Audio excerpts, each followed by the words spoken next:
Continue करते हैं जो टॉपिक हमारा चल रहा था, that was area related to circles. Clear है? Area related to circles chapter 12 में हम काफी कुछ क्वेश्चंस कर चुके थे और आगे जो क्वेश्चंस है वो कंटिन्यू करना है। हम एक्सरसाइज 12.2 पर थे, क्वेश्चन नंबर 5 तक कंप्लीट हो गया था। 5 नहीं, क्वेश्चन नंबर 8 तक कंप्लीट हो गया था आपका, है ना। प्रीवियस वीडियो में हमने क्वेश्चन 8 तक कंप्लीट कर चुके हैं।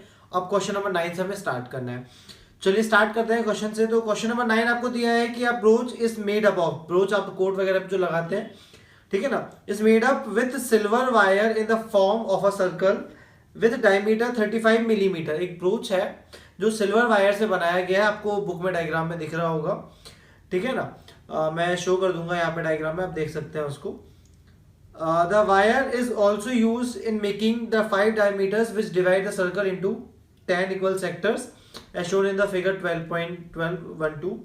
Find the total length of the wire, silver wire, or the area of the each sector of the brooch. तो देखिए मैं नॉर्मली डायग्राम बना दे रहा हूँ।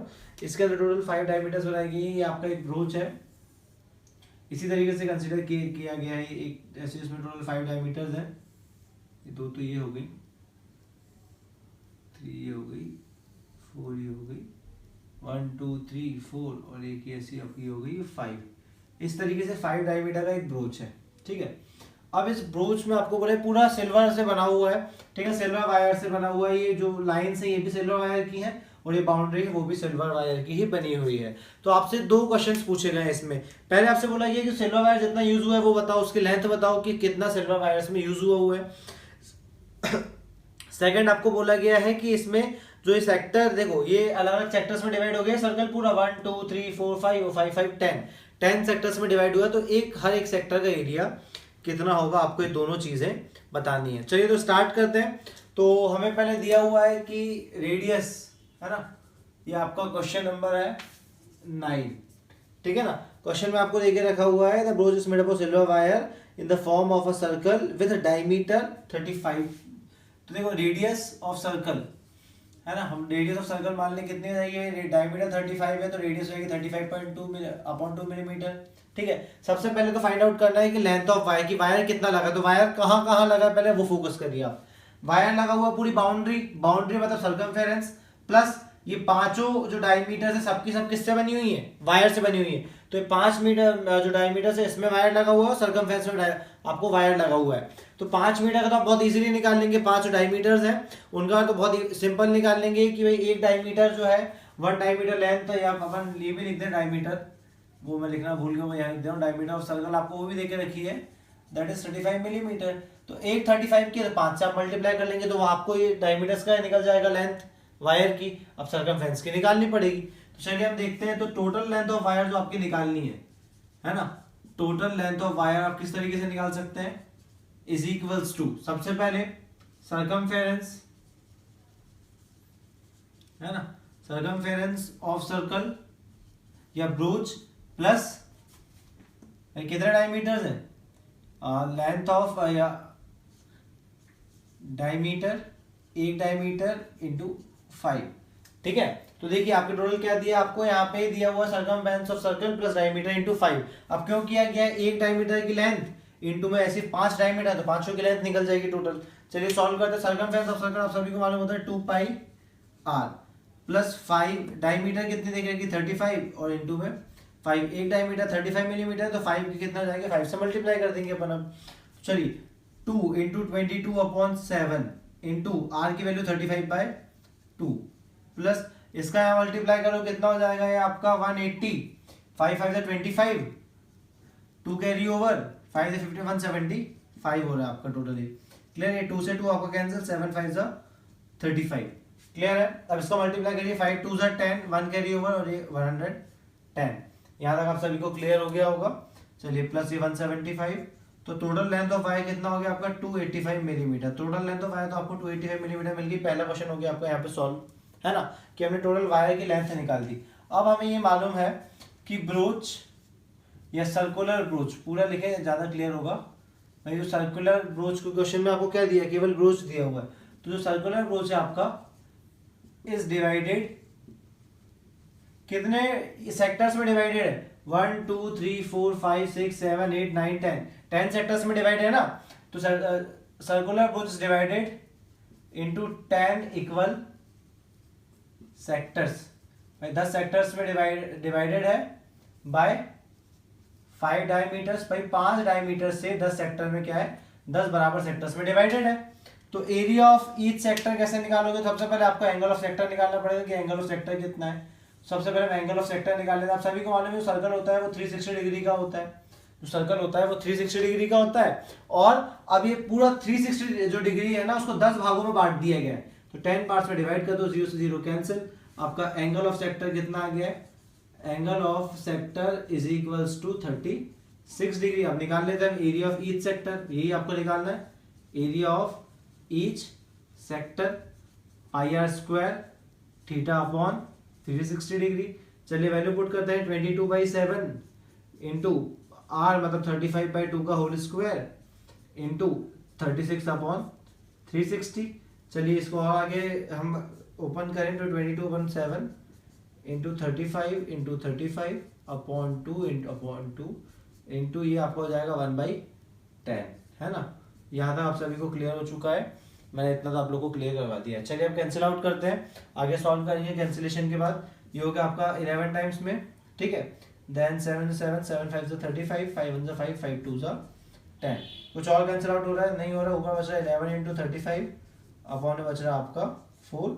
ये इसको आप मल्टीप्लाई करो तो आपका आ जाएगा 385/4, ठीक है। ये तो आपका आ गया। अब यहाँ तक इसको मल्टीप्लाई करने की कंडीशन तक हम यहाँ तक पहुंच चुके हैं। अब आपको करना है इसको डिवाइड, तो चलिए हम डिवाइड करते हैं। तो उसका जो आंसर आएगा वो आपका 96.25 सेंटीमीटर स्क्वायर, मिलीमीटर, सेंटीमीटर भी नहीं मिलीमीटर, ठीक है, 96.25 मिलीमीटर का स्क्वायर। यहां तक सभी को क्लियर हो गया है। बहुत ही सिंपल सा क्वेश्चन था, देख लीजिए। आपको दोनों कंडीशन बोली गई थी, the area of each sector of the brooch और length of the silver wire, ठीक है। तो आपने length of the silver wire ये निकाल दिया है और ईच सेक्टर आपको यहाँ पे निकाल के बता दिया है। बहुत ही सिंपल सा क्वेश्चन था, इतना कुछ समझने लायक था नहीं, इसमें केवल फॉर्मूले पुट करने थे, क्वेश्चन की कंडीशंस को थोड़ा समझना था। क्लियर है। चलिए तो मैं नेक्स्ट क्वेश्चन पे आ रहा हूँ। आपको क्वेश्चन नंबर करना है, क्वेश्चन नंबर 10 स्टार्ट करना है हमें, तो मैं इसे मिटा दे रहा हूँ। क्वेश्चन नंबर 10 देखिए, सभी क्वेश्चन लगभग एक जैसे ही हैं। अब इसमें ये 2-3 क्वेश्चन जो आपको मैं आज करवाने वाला हूँ, सभी का पैटर्न लगभग एक जैसे ही रहेगा। फॉर्मूले आपको डायरेक्टली यूज करना है, ज्यादा कुछ ऐसा अलग से कंसेप्ट नहीं लगाना है, ठीक है ना। फॉर्मूले डायरेक्ट यूज करने हैं, कंसेप्ट आप ऑलरेडी पढ़ चुके हो, कुछ छूटा है नहीं हमारे बेसिक में। हमारा बेसिक अपने आप पूरा कंप्लीट होता है। तो ये क्वेश्चन नंबर 10 अब देखते हैं, ज्यादा कुछ करना नहीं होगा। क्वेश्चन 10 में दिया गया है, an umbrella have 8 ribs which are equally spaced, ठीक है। 8 रिब्स हैं जो कि बराबर स्पेस्ड है, ठीक है, जिनमें बराबर बराबर का गैप है आपस में। अब आगे बोला जा रहा है that assuming umbrella to be a flat circle of radius 45 centimetre, find the area between the 2 consecutive ribs. देखिए एक सर्कल आपको इस तरीके से देके रखा हुआ अम्ब्रेला है। अब अम्ब्रेला को हम क्या मान लेते हैं, देखिए एज्यूमिंग, क्योंकि अम्ब्रेला थोड़ा सा ऐसा भाई झुका हुआ होता है ना, प्रॉपर सर्कुलर नहीं होता, तो हम सोचेंगे कि पहले उसको सीधा करके पूरा सर्कल बना दें, ठीक है। तो assuming the umbrella as a flat circle, है ना, हम उसे फ्लैट सर्कल के तौर पर देख रहे हैं जिसमें 8 रिब्स हैं। 8 रिब्स आप देख रखी है, तो चलिए हम बना लेते हैं पहले 8 रिब्स।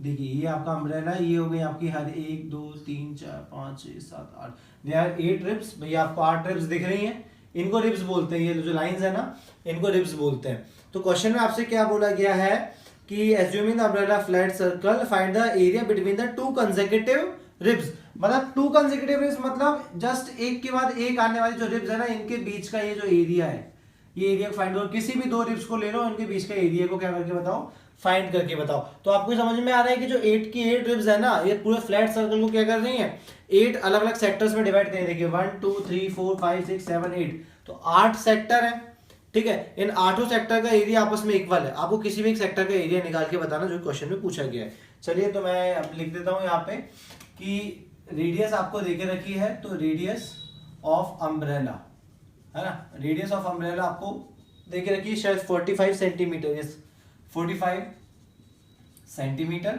ठीक है। अब हमें मालूम है कि umbrella is divided into 8 equal sectors. जो अम्ब्रेला है वो 8 इक्वल सेक्टर्स में divided 8 equal sectors by 8 ribs. भाई 8 बराबर सेक्टर्स में डिवाइडेड है तो आपका एंगल ऑफ ईच सेक्टर कितना हो जाएगा? भाई देखो जो अम्ब्रेला है वो 360 डिग्री का है और 8 सेक्टर्स में डिवाइडेड है तो कैंसिल आउट कर लीजिए। 8 4 जा 32, कितना बचा आपका 4 बचा, 8 5 जा 40, 45 डिग्री है आपका एंगल ऑफ सेक्टर। पूरा सर्कुलर है, 360 को 8 भागों में डिवाइड कर दिया गया है। अब आपको निकालना है angle area between two consecutive ribs. 2 consecutive ribs के बीच का एरिया आपको निकालना है, ठीक है। हर सेक्टर का आपको ये मालूम चल गया 45 डिग्री एंगल है। अब 2 कंसेक्यूटिव रिब्स हैं, इनके बीच का एरिया तो एरिया ऑफ सेक्टर। तो एरिया ऑफ सेक्टर क्या होता है आपका पाई आर स्क्वायर थीटा अपॉन 360। चलिए वैल्यूज पुट करते हैं तो ये हो जाएगा 22/7 इंटू आर का स्क्वायर, आर मतलब 45 का स्क्वायर इंटू थीटा की वैल्यू भी आपकी 45/360 है। चलिए अब आपको यहाँ से कैंसिल आउट करना हो जाएगा 22/7, ये हो जाएगा आपका 45 इंटू 45 और यहाँ आपका कैंसिल आउट होगा तो एक आप काटिए 5 7 जा 35, सॉरी 5 से तो नहीं कहीं 5 9 जा 45 और यहाँ हो जाएगा 5 7 जा 35, 1 रिमाइंडर 5 2 जा 10 और कैंसिलेशन करते हैं तो ये 2 से काट दो आप इसको सीधा, 2 3 जा 6 और 2 6 जा 12 और ये जाएगा 11 टाइम्स में। क्लियर? 9 1 जा 9, 9 4 जा 36। तो कितना आपका बच रहा है अब यहाँ पे? चलिए कैंसिल आउट मैंने कर दिया तो यहाँ आपका बचा 11, ये एज इट इज आ गया, यहाँ आपका बचा 1 और यहाँ आपका बचा अपॉन में 4। क्लियर है सभी को? यहाँ पर यहाँ तक क्लियर हो गया। अब इसके आगे हम सॉल्व करते हैं, ठीक है। अभी भी कुछ कैंसिल आउट हो रहा है क्या देख लीजिए, अभी कुछ कैंसिल आउट अब आपका यहाँ पे नहीं हो रहा है। तो चलिए हम पहले मल्टीप्लिकेशन करते हैं तो 11 इंटू 45 जाएगा 2025 अपॉन 7 इंटू 4। यहाँ तक आप सभी को क्लियर हो गया होगा। अब करना क्या है भाई, ऊपर का मल्टीप्लाई ऊपर और नीचे का मल्टीप्लाई नीचे। तो ऊपर का मल्टीप्लाई करोगे तो उसका जो आंसर आएगा 2275 अपॉन में 7 4 जा 28। या तो इतना लिख के छोड़ दो या तो प्रॉपर आंसर आपको लाना है तो प्रॉपर आंसर लिख सकते हैं। तो उसका आंसर आएगा 795.53 centimetre square, 795.53 centimetre square. Clear है? बहुत सिंपल क्वेश्चन है, केवल फॉर्मूला इनपुट हुआ है और मल्टीप्लिकेशन वगैरह और डिवाइड हमने किया है, कुछ ज़्यादा नहीं किया है। लॉजिक लगा तो कहाँ लगा, लॉजिक आपको केवल यहाँ लगा, आपको चीज़ें एंगल्स वगैरह निकालने में वो भी थोड़ा बहुत लगाना था, इतना आप खुद ही कर सकते हैं सेल्फ। क्लियर है? चलिए क्वेश्चन और देखते हैं। तो हम क्वेश्चन नंबर 10th के बाद 11th पे आ रहे हैं। देखिए सिंपल क्वेश्चन है तो फटाफट कंप्लीट करते चलते हैं। चलिए एक सिंपल क्वेश्चन है, इसको आगे और सॉल्व कर देते हैं। चलिए क्वेश्चन है आपका नेक्स्ट क्वेश्चन नंबर 11th है। चलिए 11th क्वेश्चन दिया, a car has 2 wipers which do not overlap. मतलब एक कार के मिरर पे 2 वाइपर्स लगे हैं, दोनों ओवरलैप नहीं हो रहे हैं। मतलब अगर एक ये वाइपर है तो ये अपना पूरा जो एरिया है ये इस तरीके से अगर कवर कर रहा है इतना एरिया, जो दूसरा वाइपर है उसका एरिया फिर यहाँ से चालू हो रहा होगा और वो इतना एरिया कवर कर रहा है। ओवरलैप मतलब दोनों एक दूसरे के ऊपर नहीं चढ़ रहे हैं इस तरीके से, ठीक है। यूजुअली कार में ऐसा होता है, मगर जो ये आपको क्वेश्चन में दिया गया है कि ये कार्स में वो आपस में ओवरलैप नहीं हो रहे हैं, ठीक है, मतलब सेपरेट काम कर रहे हैं। अब देखिए, और दोनों जो आपको देख के रखे हैं वाइपर्स वो बिल्कुल इक्वल लेंथ के हैं। Each wiper has a blade of length 25 centimetre. हर एक वाइपर की जो ब्लेड है ना वो 25 सेंटीमीटर की, पहला वाइपर है दूसरा वाइपर, दोनों बराबर है और दोनों इक्वल एरिया सेप्ट करेंगे तब बराबर डायमीटर है, मतलब बराबर उनकी रेडियस है। जो वाइपर है उसकी लेंथ दोनों की इक्वल ही है, एक जैसी लेंथ है तो एरिया भी एक जैसे ही होगा दोनों का, है ना। वो आपको बोल के रखा है जो वाइपर की लेंथ है ना ये आपको 25 सेंटीमीटर आपको देखे रखिए। यस, ये 25 सेंटीमीटर देखे रखिए वाइपर की लेंथ है। अभी जितना भी एरिया बनाएगा, ठीक है ना, ये आपको दिख रहा है यहाँ पे एक सेक्टर ही बनाएगा क्योंकि पूरा नहीं घूमता है, ये आधा ही घूमता है, ठीक है। तो ये आपका सेक्टर को जिस तरीके से ड्रॉ करेगा ये, ठीक है ना, इतने एरिया में पूरा करेगा तो सेक्टर बना रहा है। इसी तरीके से इसके साइड में जो दूसरा वाइपर होगा वो भी इसी तरीके से क्या करेगा, मूव करेगा। उसकी भी जो बीच में ये लेंथ है वाइपर की वो भी 25 सेंटीमीटर है। तो लगभग दोनों आइडेंटिकल है, दोनों आइडेंटिकल है। तो एक का एरिया जितना स्वेप्ट करेगा उतना ही स्वेप्ट क्या करेगा दूसरा वाला भी करेगा, क्योंकि दोनों बराबर है। तो आगे देखते हैं क्वेश्चन को अब हम। तो अब देखिए आपको दिया है sweeping through an angle of 115 degree. 115 degree के एंगल से क्या कर रहे हैं, वो स्वीप कर रहे हैं, ठीक है। तो आपको फाइंड आउट करना है, find out the total area clean at each sweep of the blades, ठीक है। मतलब दोनों ब्लेड की एक स्वीप पे कितना वो एरिया क्लीन कर रहे हैं। मतलब अगेन यही बात हो गई कि वो सेक्टर है, तो सेक्टर है तो क्या करना है भाई, सेक्टर है तो सेक्टर जो होगा वो केवल सेक्टर का एरिया निकाल दो, उतने एरिया क्लीन कर रहा होगा। चलिए सॉल्व करते हैं, ज्यादा बेटर समझ में आएगा। आपको ये मालूम है कि रेडियस ऑफ सर्कल जो होगी वो किसके बराबर होगी, is equals to length of wiper, है ना, वाइपर ब्लेड। तो देखिए, तो इसके अकॉर्डिंग रेडियस ऑफ सर्कल कितनी हो गई आपकी 25 सेंटीमीटर। ठीक है, आपको एंगल ऑफ सेक्टर देके रखा हुआ है, एंगल ऑफ सेक्टर कितना देके रखा है 115 डिग्री देके रखा हुआ है। ठीक है ना, अब हमें निकालना है कि area swept by both blades, है ना। आपको यही क्वेश्चन में फाइंड आउट करने बोला गया, find the area cleaned by at each sweep of blade. चलिए हम ए लिख देते हैं, एरिया क्लीन्ड बाय, जैसा क्वेश्चन में पूछा गया है वैसे ही का वैसा लिख दे रहे हैं, बाय बोथ ब्लेड्स। कैसे निकालें भाई, देखो दो तरीके हैं, या तो आप दोनों का निकालो पाई आर स्क्वायर थीटा अपॉन 360, फिर दूसरे का भी निकालो पाई आर स्क्वायर थीटा अपॉन 360। मगर हम अलग अलग क्यों करें, जब दोनों की सारी वैल्यूज सेम है, पूरी की पूरी वैल्यूज सेम है, तो दो बार निकालने से अच्छा क्या है, जब एक ही चीज दो बार निकालनी है तो एक बार निकालो, 2 से मल्टीप्लाई कर दो तो दूसरी बार भी निकल जाएगा। वो सिंपल है भाई, दोनों का एरिया सेम ही आने वाला है तो हम एक ही बार निकाल के 2 से मल्टीप्लाई करेंगे। पाई की वैल्यू 22/7, आर की वैल्यू आपको देख रहे हैं कि 25 का स्क्वायर, थीटा की वैल्यू 115/360 इंटू 2।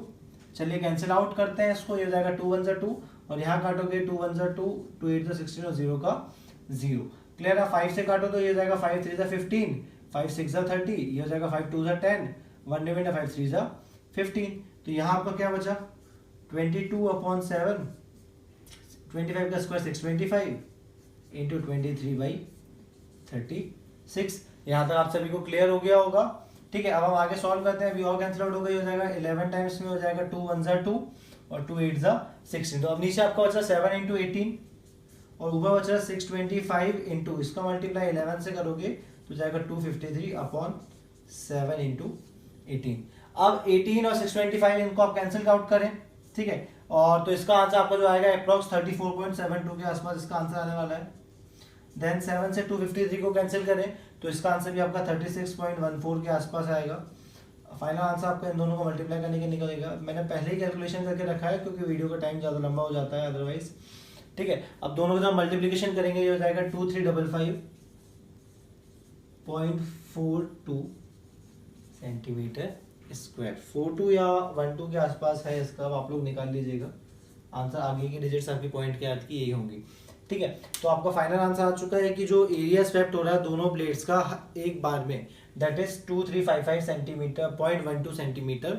इसको अप्रॉक्स मानो तो 2355 सेंटीमीटर स्क्वायर। केवल क्वेश्चन में इतना ही पूछा गया था आपसे कि वो एक बार में कितना एरिया स्वेप्ट कर रहा है, तो दोनों ही आपने देख लिया है। सिंपल था कि वो सेक्टर बना के काम कर रहे थे अपना, तो आपने एरिया ऑफ सेक्टर के फॉर्म में उसको सॉल्व आउट किया और दोनों का एरिया आपके सामने था। दोनों का अलग अलग निकालने से अच्छा था कि आपने क्या किया, दोनों का एक साथ मतलब एक का निकाला 2 से मल्टीप्लाई कर दिया क्योंकि दोनों इक्वल ही थे। क्लियर है, तो क्वेश्चन नंबर एंड को हम यहाँ क्वेश्चन नंबर 11 को यहीं पे एंड कर दे रहे हैं और अब क्वेश्चन नंबर 12, 13 और 14 ये 3 क्वेश्चंस बचे हैं, तो इसे नेक्स्ट वीडियो में कवर अप करके हम 12.2 एक्सरसाइज को फिनिश करेंगे। देन 12.3 एक्सरसाइज हम इसका कंटिन्यू करेंगे, वही लास्ट एक्सरसाइज है। देन इसके बाद आपका चैप्टर जो हो जाएगा वो फिनिश हो जाएगा। क्लियर है, चलिए तो वीडियो पसंद आए तो चैनल को सब्सक्राइब प्लस वीडियो को लाइक और शेयर जरूर करें। क्लियर, चलिए थैंक यू।